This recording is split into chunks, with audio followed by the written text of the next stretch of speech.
Klubi Vllaznia nuk ka humbur kohë për të gjetur zëvendësuesin e Tomas Brdarić. Drejtuesit e kuqebluve kanë arritur akordin duke ja besuar timonin e skuadrës Edi Martinit për të qenë trajneri i saj për sezonin futbollistik 2025-2026. Palët kanë arritur marrëveshjen dhe kanë hedhur firmën zyrtare në mjediset e klubit Vllaznia, ku Martini dhe presidenti Xhaferi kanë rënë dakord që për sezonin e ri Vllaznia të drejtohet nga Shkodrani. Edi Martini vjen pas drejtimit të Trepçës në Kosovë, ndërsa tashmë do të fillojë punën në krye të skuadrës. Ky është një rikthim në pankinën e kuqebluve pas plot 15 vitesh, ku më parë Martini ka drejtuar në sezonin 2009-2010.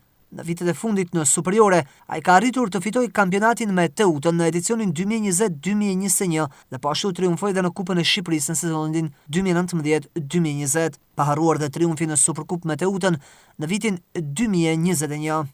Edi Martini e nisi karrierën e tij profesionale në vitin 1992 me klubin Vllaznia në Shkodër dhe gjatë karrierës së tij ka luajtur për disa klube në Shqipëri dhe jashtë saj. Në nivel ndërkombëtar, ai ka luajtur 2 ndeshje për kombëtarën shqiptare mes viteve 94-95, ndërkohë që pas lojës në fushë, Martini do të kalonte në trajnim dhe menaxhim të ekipeve të ndryshme, ku ka qenë trajneri disa klubeve shqiptare, luftëtarit të Gjirokastrës, Laçit, Teutës së Durrësit dhe Trepçës. Si lojtare ka fituar kampionatin e Shqipërisë me Vllazni në vitin 2001 dhe 2 Bundesliga në sezonin 97-98, ndërsa si trajner ai ka fituar Superkupën e Shqipërisë me Teutën e Durrësit.